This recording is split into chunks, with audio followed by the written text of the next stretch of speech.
તો કેમ છો મિત્રો? નિત્યન લાઈવમાં ફરીથી આપનું હાર્દિક સ્વાગત છે. મિત્રો, આપણે એસએમસીની તૈયારી કરી રહ્યા છીએ અને એની અંદર આપણે એસએમસીના જે આઈએમપી એમસીક્યુઝ હોય અને એમાં પણ જીસીએસઆરને લગતા કેટલાક એમસીક્યુ, કમ્પ્યુટરને લગતા એમસીક્યુ, જીપીએમસીને લગતા એમસીક્યુઝ એ આપણે સોલ્વ કરીએ છીએ, બરાબર? તો એના માટે જ અમે સુપર સિરીઝ લાવ્યા છીએ કે જેની અંદરથી તમે આઈએમપી ક્વેશ્ચન જે છે એ રહ્યા સોલ્વ કરી શકશો. ઓકે, અને તમારી તૈયારીનું તમે મૂલ્યાંકન કરી શકશો. રેડી? તો આ જે સુપર સિરીઝ છે એનો આજે આપણે પાર્ટ 8 જોવાના છીએ મિત્રો. 8મો પાર્ટ જોવાના છીએ. આગળ 7 પાર્ટ તમે જોયા ન હોય તો એ પણ જોઈ શકો છો અમારી ચેનલ ઉપર, બરોબર?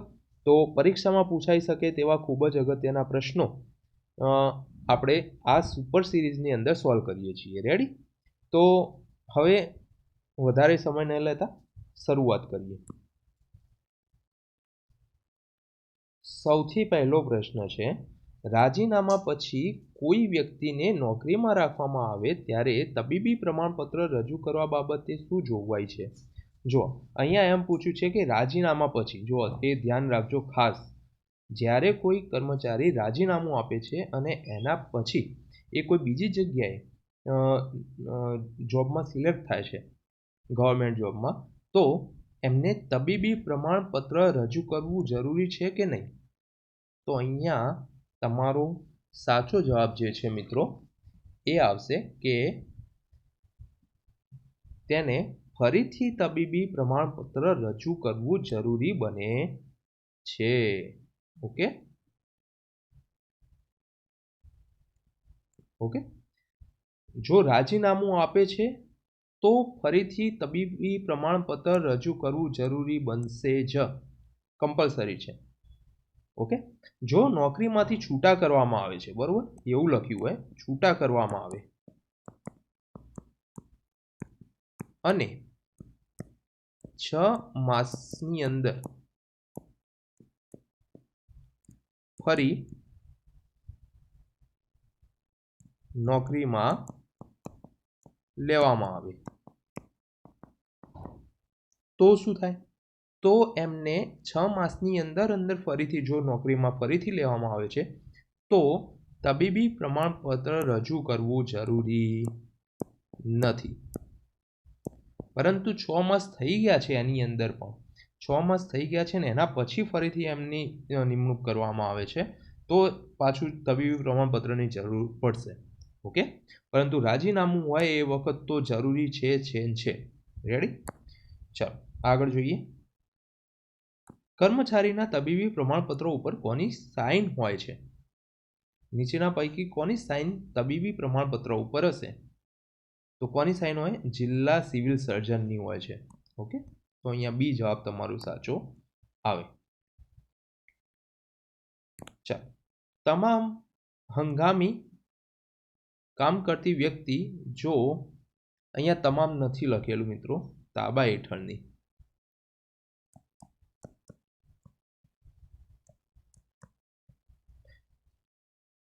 તાબા હેઠળ કામ કરતી વ્યક્તિ જો જરૂરી તબીબી પ્રમાણપત્ર રજૂ ન કરે તો તેને નોકરીમાં ચાલુ રાખવામાં ન આવે તે જોવાની જવાબદારી કોની છે?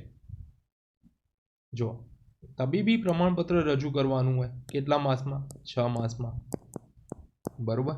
પરંતુ કોઈ કર્મચારી આ 6 માસની અંદર આ સર્ટિફિકેટ રજૂ કરતો નથી તો એને નોકરીમાં ચાલુ ન રાખો એ જવાબદારી કોની રહેશે? તો કે કચેરીના વડાની રહેશે.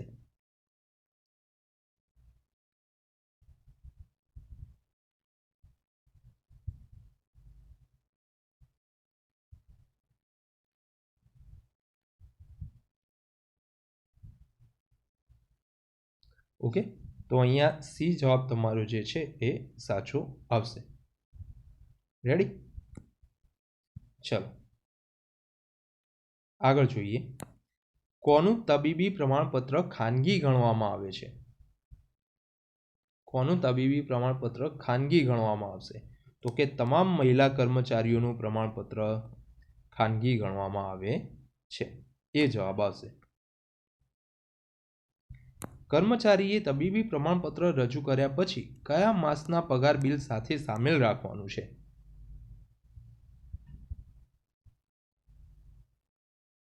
તો જ્યારે કર્મચારીએ તબીબી પ્રમાણપત્ર રજૂ કર્યું હોય ત્યારે તે રજૂ કરવાની તારીખ પછી જે પગાર આકારવામાં આવે તે પગાર બિલ સાથે એને રજૂ કરવામાં આવે છે.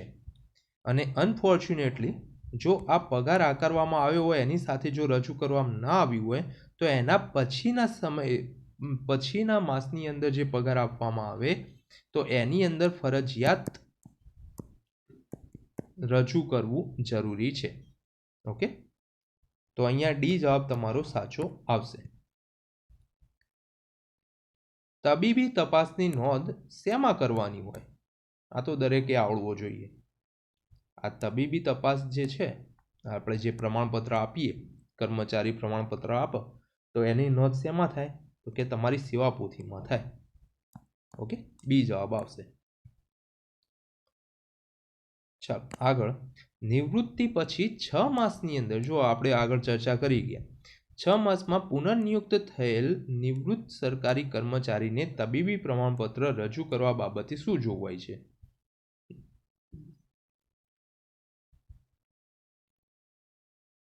જો 6 માસની અંદર ફરીથી એને પુનર્નિયુક્ત કરવામાં આવે છે તો ફરીથી તબીબી પ્રમાણપત્ર રજૂ કરવું જરૂરી નથી. ઓકે, તો બી જવાબ આવશે. ચાલો, તબીબી મંડળ કેટલા સભ્યોનું બનેલું હોય ભાઈ? તબીબી મંડળ કેટલા સભ્યોનું બનેલું હોય? આ જે ઓપ્શન છે બધા જ ખોટા છે. 3 સભ્યોનું બનેલું હોય છે. ઓકે, તો એક્ઝામમાં પ્રશ્ન પૂછાય તો તમારે કયો કરવાનો છે? 3 જવાબ સાચો કરવાનો છે. તબીબી મંડળ કેટલા સભ્યોનું હોય? 3 સભ્યોનું હોય. એમ પૂછે તબીબી મંડળ કેટલા છે? તો કે 4 છે. સભ્યો 3 છે પરંતુ તબીબી મંડળ કેટલા છે? 4 છે. કયા કયા? તો કે એક અમદાવાદમાં, બીજું છે સુરતમાં, ત્રીજું છે વડોદરા અને ચોથું આપણે સૌરાષ્ટ્રની અંદર જામનગરની અંદર છે મિત્રો. બરોબર, તો અમદાવાદ, સુરત, વડોદરા, જામનગર આ 4 જગ્યાએ તબીબી મંડળ આવેલા છે. તમારે તબીબી મંડળમાં હાજર થવાનું હોય ત્યારે કયા તબીબી મંડળમાં હાજર થશો? તો કે નજીકનું કોઈ હોય એ. બરોબર, આ 4માંથી જે નજીકનું સેન્ટર હોય એ જગ્યાએ તમારે હાજર થવાનું રહેશે. ચાલો આગળ જોઈએ. કાયમી જગ્યા પર કાયમી રીતે નિમણૂક પામેલા સરકારી કર્મચારી ક્યારે તે જગ્યા પરનો ધરણાધિકાર ગુમાવે છે? બરોબર, એ જગ્યા ઉપરનો ધરણાધિકાર એટલે કે એ જગ્યા ઉપરનો હક ક્યારે ગુમાવશે? જ્યારે એ રજા ઉપર હોય ત્યારે? ના. ફરજ મુક્ત હોય ત્યારે? ના. રાજ્યેતર સેવામાં હોય તો? ના. નોકરીમાંથી બરતરફ કરેલો હોય ત્યારે એ જે તે જગ્યાનો ધરણાધિકાર ગુમાવે છે. તો અહીંયા બરતરફ કરેલો વ્યક્તિ હોય એનો મતલબ કે જોબ ઉપરથી છૂટો થઈ જાય, એને છોડી દેવામાં આવે પછી એ ક્યારેય ગવર્મેન્ટની અંદર લાગી શકે નહીં. એનો મતલબ કે જે પોતાનો ધરણાધિકાર હતો જે જગ્યાનો એ ગુમાવી દેશે. ઓકે, ચલો. એસએમસીના 5 મોક ટેસ્ટ પેપર અમે કાઢ્યા છે.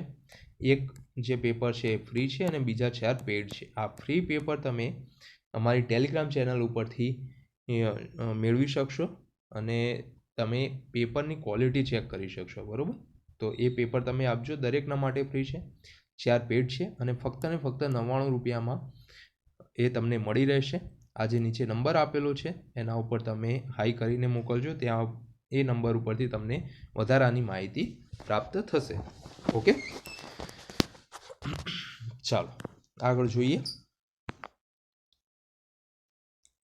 સરકારી કર્મચારીનો સંપૂર્ણ સમય સરકારના નિયમબદ્ધ છે. આ જોગવાઈ ગુજરાત મુલકી સેવા નિયમો નોકરીની સામાન્ય શરતો 2002ના કયા નિયમમાં છે?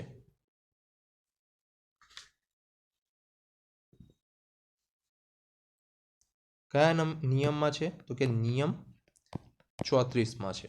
ઓકે, ચાલો. હંગામી સરકારી કર્મચારીની નોકરી સમાપ્તિ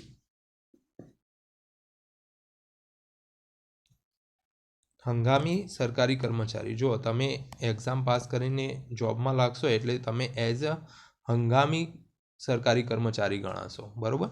પછી જ્યારે તમારો 3 વર્ષનો પ્રોબેશન પીરિયડ ગણાશે. પ્રોબેશન મતલબ કે ફિક્સ પીરિયડ. પ્રોબેશન તો ક્લાસ 1-2ની અંદર હોય છે, પરંતુ ફિક્સ પીરિયડ ગણાશે અને એ પૂરો થાય એટલે પછી તમે કાયમી ધોરણે લાગેલા છો એવું ગણવામાં આવશે, બરાબર. પરંતુ શરૂઆતના જે 3 વર્ષ જે છે એ હંગામી સરકારી કર્મચારી માટે છે, જે મ્યુનિસિપલ કોર્પોરેશનની જે ભરતી હોય છે એની અંદર. બાકી આમ ગવર્મેન્ટની અંદર 5 વર્ષ આપણે ફિક્સેશનના હોય છે. ઓકે, તો જ્યારે તમે એઝ અ હંગામી સરકારી કર્મચારી તરીકે નોકરી લાગશો તો નોકરીની સમાપ્તિ કેવી રીતે થઈ શકે? તો કે જે તમને નિમણૂક કરે છે એ અધિકારી લેખિત નોટિસ કરીને ડાયરેક્ટ કરી શકશે. ઓકે, ચલો આગળ જોઈએ. 1 વર્ષથી ઓછી નોકરી કરેલ હંગામી સરકારી કર્મચારીને નોકરીમાંથી રાજીનામું આપવા લેખિતમાં કેટલા દિવસની નોટિસ આપવાની હોય છે? જુઓ, નોકરીમાંથી રાજીનામું આપવું છે, પરંતુ તમે જોબ કેટલી કરી છે? 1 વર્ષથી ઓછી કરી છે. 1 વર્ષથી ઓછી કરી છે તો તમારે ફક્ત 1 અઠવાડિયાની નોટિસ આપવાની રહે છે. ઓકે, જો 1 વર્ષથી વધારે જોબ કરી હોય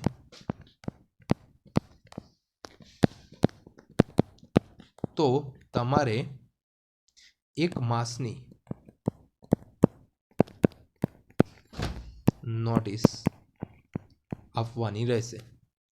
ઓકે, 1 વર્ષથી ઓછી હોય તો 1 અઠવાડિયું, 1 વર્ષથી વધારે હોય તો 1 માસની નોટિસ આપવાની રહેશે. ચલો આગળ. પગાર અને ભથ્થા કઈ તારીખથી અસરકારક બને? પગાર અને ભથ્થા કઈ તારીખથી અસરકારક બનશે? તો કે જે તે કર્મચારી બપોર પહેલા કોઈ જગ્યાનો ફરજનો હવાલો સંભાળે તે તારીખથી એના પગાર ભથ્થા અસરકારક બનશે, બરાબર. બપોર પહેલા હોવો જોઈએ. ઓકે, ચલો આગળ જોઈએ. 1 વર્ષથી વધુ નોકરી થઈ હોય તેવા સરકારી કર્મચારીને નોકરીમાંથી રાજીનામું આપવા કેટલા સમયની નોટિસ આપવી જોઈએ? જો હમણાં જ આપણે ચર્ચા કરી ગયા, 1 વર્ષથી વધુ કહી છે તો કેટલો સમય હશે? તો કે 1 માસની નોટિસ આપવી પડશે. ઓકે, બી જવાબ આવે. ચાલો, ખાતાના વડાનો સેવા રેકોર્ડની જાળવણી કોણ કરે છે? આઈએમપી.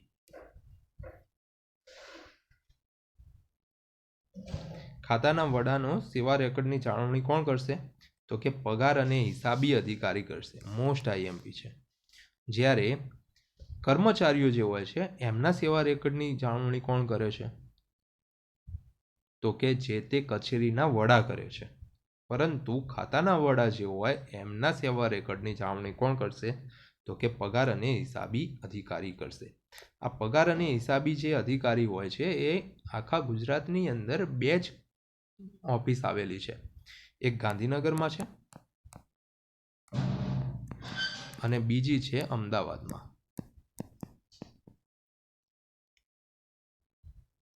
ઓકે,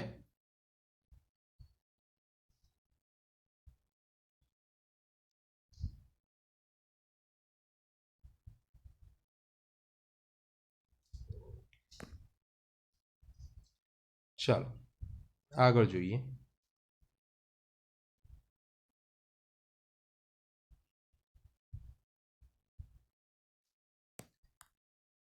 સરકારી કર્મચારીની સેવા પોથી સામાન્યત કોના કબજામાં રહે છે? જો આ પણ આઈએમપી છે. સરકારી કર્મચારીની સેવા પોથી સામાન્ય રીતે કોના કબજામાં રહેશે? તો કે કચેરીના વડાના કબજામાં રહેશે. ઓકે, બ જવાબ આવશે.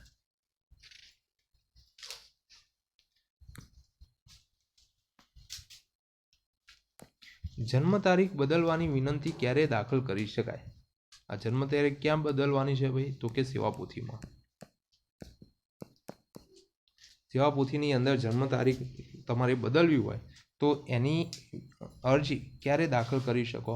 તો કે ક્લાસ 1-2ના કિસ્સામાં અરજી અજમાયશી સમયે સંતોષકારક પૂર્ણ કર્યા પહેલાં અથવા તો 5 વર્ષની નોકરી પૂર્ણ કર્યા પહેલાં, મતલબ કે ફિક્સેશન પૂરું કર્યા પહેલાં ઉપરના બંનેમાંથી જે વહેલું હોય તે પહેલાં તમે જન્મ તારીખ બદલાવી શકો છો. બરાબર, તો ક જવાબ તમારો સાચો આવશે. કર્મચારીનો કેટલો સમય સરકારના નિયમનને પાત્ર છે? તો શું થશે? કર્મચારીનો બધો સમય સરકારના નિયમનને પાત્ર છે, મતલબ કે 24 કલાક તમારા ગવર્મેન્ટના ગણાશે. ઓકે, ચલો. જેમના જન્મ વર્ષની જાણ હોય પણ જન્મ તારીખની જાણ ન હોય તો તે કિસ્સામાં જન્મ તારીખ કઈ ગણવામાં આવશે? જન્મ વર્ષની જાણ છે પરંતુ જન્મ તારીખની જાણ નથી, તો એવા કિસ્સામાં સેવા પોથીની અંદર તમારી જન્મ તારીખ લખી હોય તો કઈ તારીખ ગણાશે? કઈ ગણાશે? 1 જુલાઈ. બરોબર, 1 જુલાઈ. અને એવું પૂછે કે જન્મનું વર્ષ ખબર છે, વર્ષની જાણ છે, જન્મના માસની પણ જાણ છે, કયો મહિનો છે એની પણ જાણ છે, પરંતુ તારીખની જાણ નથી,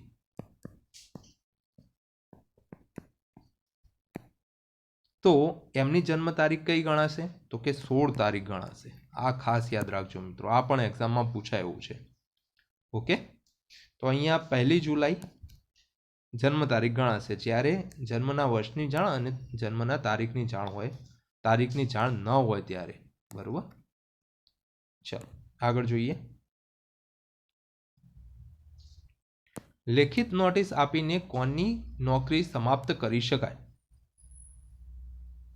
આપણે આગળ જોઈ ગયા, લેખિત નોટિસ આપીને ડાયરેક્ટ તમે નોકરી સમાપ્ત કરી શકો.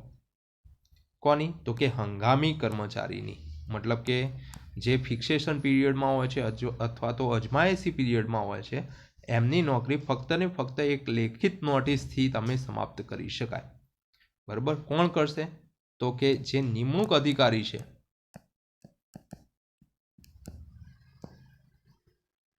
જે તમારી નિમણૂક કરશે એ જ અધિકારી તમને નોકરીમાંથી દૂર કરી શકશે, ફક્ત ને ફક્ત એક લેખિત નોટિસ દ્વારા. ઓકે, ચાલો. સરકારી કર્મચારીની સેવા પોથીમાં સામાન્ય રીતે કયા પ્રમાણપત્રની નોંધ કરવાની હોતી નથી? જન્મ તારીખના પ્રમાણપત્ર અને દાવાની નોંધ હા કરવાની હોય છે. શારીરિક યોગ્યતા તબીબી પ્રમાણપત્રની નોંધ આ તો આપણે જોઈ ગયા કરવી જ પડશે. ચારિત્ર અંગેના પ્રમાણપત્રની નોંધ કરવાની રહેતી નથી. બરોબર, તો અહીંયા જે ક જવાબ છે તમારો સાચો આવશે. ખાતાકીય ડિપાર્ટમેન્ટલ એક્ઝામ તમે આપો છો તો એના પરિણામ અંગેની નોંધ પણ કરવી પડે. બરોબર, તો જ્યારે તમને ઉચ્ચતર પગાર ધોરણ મળે અથવા તો જ્યારે તમને પ્રમોશન મળે એ વખત આની જરૂર પડશે. ઓકે, ચાલો. એના પછી છે 6 માસથી ઓછા સમયની નોકરીવાળા હંગામી કર્મચારીને રાજીનામું આપવા માટે કેટલા સમયની નોટિસ આપવાની જરૂર છે? જો આ પણ આપણે જોઈ ગયા છે. 1 વર્ષથી ઓછા સમયની નોકરીવાળો કર્મચારી હોય એને રાજીનામું આપવા માટે કેટલા સમયની જરૂર પડે છે? તો કે 1 અઠવાડિયાની. તો પછી 6 માસથી ઓછા સમયની હોય તો કેટલાની જરૂર પડે? 1 અઠવાડિયાની જરૂર પડે. બરોબર, 1 વર્ષથી વધુ હોય તો 1 માસની. બરોબર, ચાલો. બદલી થયેલ કર્મચારીની સેવા પોથી કેવી રીતે મોકલી શકાય નહીં? કોઈ સેવા પોથી મોકલવી હોય, કોઈ બદલી થઈ હોય કર્મચારીની એક કચેરીમાંથી બીજી કચેરીમાં, તો એની સેવા પોથી પણ એને ટ્રાન્સફર કરવી પડે છે એક કચેરીમાંથી બીજી કચેરીની અંદર. પરંતુ કેવી રીતે ના મોકલી શકાય? તો કે બદલાયેલ કર્મચારી મારફત ના મોકલી શકાય. કર્મચારીને તો ક્યારેય જ સેવા પોથી આપવાની થતી નથી. કર્મચારી માટે એક સેવા પોથી અલગથી હોય છે. બરોબર, કર્મચારી માટે એક સેવા પોથી અલગથી હોય છે જેને ડુપ્લિકેટ સેવા પોથી કહીએ છીએ, અને એક ફક્ત ને ફક્ત કર્મચારી પાસે જ રહેશે. ઓકે, પરંતુ જે મેન સેવા પોથી હોય છે, જે કચેરીના વડા પાસે હોય છે, એ સેવા પોથી ક્યારેય પણ કર્મચારીને આપવાની હોતી નથી. ઓકે, ચાલો. દરેક કચેરીના વડાએ સેવાપોથીની ચકાસણી કયા માસમાં હાથ ધરવી જોઈએ? મોસ્ટ આઈએમપી પ્રશ્ન. કયા માસની અંદર સેવાપોથીની ચકાસણી હાથ ધરશે? તો કે જાન્યુઆરીમાં. ઓકે, બ જવાબ આવશે. ઉપલી કક્ષાની સેવા એટલે કેવી સેવા? તો કે વર્ગ 4 કક્ષાથી ઉપરની સેવા, એને કહીશું ઉપલી સેવા. મતલબ કે અહીંયા ઉપરના તમામ જવાબ આવે. વર્ગ 4 ને આપણે કહીશું નીચલી કક્ષાની સેવા. ઓકે, ચાલો. સરકારી કર્મચારીને પોતાની સેવાપોથી સુપ્રત કરવા અંગે નીચેનામાંથી કયું વિધાન સાચું છે? તો હમણાં જ આપણે ચર્ચા કરી ગયા કે કોઈ પણ સંજોગોની અંદર સરકારી કર્મચારીને સેવાપોથી સુપરત કરવામાં આવતી નથી. ક જવાબ આવશે. હવાલો સોંપવામાં એકથી વધુ દિવસ લાગે તેમ હોય ત્યારે હવાલો સોંપવાની કઈ તારીખ ગણવી? હવાલો સોંપવામાં એટલે કે ચાર્જ સોંપવામાં એકથી વધારે દિવસ લાગે એવું હોય તો હવાલો સોંપવાની કઈ તારીખ ગણાય? તો કે હવાલો સોંપવાનો છેલ્લો દિવસ એને એ તારીખ તરીકે ગણવામાં આવે છે. ઓકે, ક જવાબ આવે. કયા કિસ્સાઓમાં કર્મચારીના રાજીનામાનો અસ્વીકાર કરવામાં આવશે? કયા કિસ્સાની અંદર કર્મચારીના રાજીનામાનો અસ્વીકાર કરવામાં આવે છે? કર્મચારી પાસે સરકારની કોઈ રકમ લેણી હોય ત્યારે, યસ. કર્મચારી ફરજ મુક્ત ઉપર હોય ત્યારે, યસ. કર્મચારી વિરુદ્ધ કોઈ ખાતાકીય તપાસ કે ફોજદારી કાર્યવાહી ચાલુ હોય કે બાકી હોય ત્યારે, યસ. તો ઉપરના દરેક કિસ્સાઓની અંદર કર્મચારીના રાજીનામાનો અસ્વીકાર કરવામાં આવે છે. ચાલો. સરકારી નોકરીમાંથી કર્મચારીને છૂટા કર્યા પછી સરકાર આવા કેસોમાં કેટલા સમયમાં પુનર્જીવિત કરી શકે?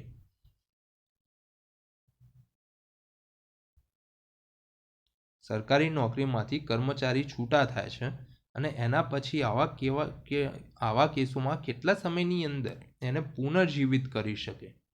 ઓકે, 3 માસની અંદર પુનર્જીવિત કરી શકે છે. ઓકે, તો ડ જવાબ આવશે. ચલો, એસએમસી ના 5 મોક ટેસ્ટ પેપર અમે કાઢ્યા છે. 5 મોક ટેસ્ટ પેપર તમને મળી જશે ફક્ત 99 રૂપિયામાં. એક પેપર ફ્રી છે જે અમારી ટેલિગ્રામ ચેનલ, જેનું નામ પણ નિત્યમ લાઈવ જ છે, તો એના ઉપર મળી જશે તમને. એના ઉપરથી તમે ક્વોલિટી ચેક કરી શકો છો અને બીજા 4 પેપર તમે પેડ છે, તો એ 99 રૂપિયામાં તમે ખરીદી શકો છો. ઓકે, ઘણા બધા મિત્રોએ ખરીદ્યા છે, ખૂબ સારો એવો રિસ્પોન્સ રહ્યો છે. બહુ આઈએમપી પ્રશ્નો અમે આની અંદર કવર કર્યા છે, બરાબર. તો તમે પણ નીચે આપેલો જે નંબર છે એના ઉપરથી વધારાની માહિતી મેળવી શકો છો, કેવી રીતે પરચેઝ કરી શકો એમ. ઓકે, ચલો આગળ જોઈએ. નીચેનામાંથી કયું વિધાન સાચું છે? સાચું વિધાન કયું છે? કર્મચારીએ સેવાપોથી વિના મૂલ્ય પૂરી પાડવી, યસ. આ પહેલું જ વિધાન સાચું છે મિત્રો. બીજા જોઈ લઈએ. કર્મચારી સેવાપોથી કિંમત લઈને પૂરી પાડવી, ના, એવું ના હોય. રાજ્યપત્રિત અધિકારીના સેવા રેકર્ડની નિભાવણી ખાતાના વડા કરે છે, તો ના, ખાતાના વડા ના કરે. સેવાપોથીમાં ચારિત્ર માટેના પ્રમાણપત્રો નાખવા જોઈએ, ના, બરોબર. તો અહીંયા કર્મચારીને જે સેવાપોથી જે છે એ રહી વિના મૂલ્યે પૂરી પાડવાની હોય છે. ઓકે, ચાલો. સેવાપોથીની બીજી નકલ કોની પાસે રહે છે? હમણાં આપણે જોઈ ગયા. સેવાપોથીની બીજી નકલ કોની પાસે રહેશે? તો કે ખુદ કર્મચારી પાસે રહેશે. ઓકે, ચાલો. દરેક કચેરીના વડાએ દર વર્ષે કયા માસમાં કચેરીમાંથી સેવાપોથીઓ તથા સેવા રોલની ચકાસણી હાથ ધરવી જોઈએ? આ પણ આગળ જોઈ ગયા, જાન્યુઆરી માસની અંદર. ઓકે, ગુજરાત મુલકી સેવા નિયમોના 8 ગ્રંથો કઈ તારીખથી અમલમાં આવ્યા? જે 8 મોડ્યુલ જે છે એ કઈ તારીખથી અમલમાં આવ્યા? તો કે 15 નવેમ્બર 2002થી અમલમાં આવે. ઓકે, ચલો. ભારત સંવિધાનની કઈ કલમ હેઠળ રાજ્ય સરકારે ગુજરાત મુલકી સેવા નોકરીની સામાન્ય શરતો નિયમો 2002 ઘડ્યા છે? આઈએમપી પ્રશ્ન છે મિત્રો, યાદ રાખજો. પહેલા જ પેજ ઉપર લખેલું છે, કલમ 309 પરંતુક અંતર્ગત ગણવામાં આવે છે. ઓકે, ચાલો આગળ જોઈએ. તબીબી તપાસ અધિકારીએ આંખ સિવાયની, આઈએમપી પ્રશ્ન, આંખ સિવાયની કોઈ શારીરિક ખામીના કારણે ઉમેદવારને અયોગ્ય ઠરાવ્યો હોય તો તેની અયોગ્યતા અંગે કોણ છૂટછાટ આપી શકે? છૂટછાટ આપવાની વાત છે ભાઈ. કોણ છૂટછાટ આપશે? તો કે કચેરીના વડાની વિનંતીથી નિયામક આરોગ્ય અને તબીબી સેવાઓ, આરોગ્ય અને તબીબી સેવાના જે ડિરેક્ટર હોય છે એ છૂટછાટ આપી શકે, પરંતુ તેના આંખ સિવાયની કોઈ શારીરિક ખામીના કારણે. ઓકે, તો અહીંયા ક જવાબ તમારો સાચો આવશે. રેડી? ચલો, ખૂબ આઈએમપી પ્રશ્નો આજે આપણે સોલ્વ કર્યા છે. બધા યાદ રાખજો મિત્રો, એક્ઝામમાં ક્યાંક ના ક્યાંક પૂછાઈ શકે તેવા પ્રશ્નો છે. મોસ્ટ આઈએમપી પ્રશ્નો આપણે કવર કરી નાખ્યા છે. વિડીયો ગમ્યો હોય તો લાઈક કરી દેજો, શેર કરજો, અને જો તમે નવા હોય તો નિત્યમ લાઈવને સબસ્ક્રાઈબ કરી દેજો. અમારી ચેનલ ઉપર આવનારી એક્ઝામ્સમાં ઉપયોગી એવા તમામ વિડીયો તમને જોવા મળશે મિત્રો. ઓકે, જય હિન્દ, જય ભારત.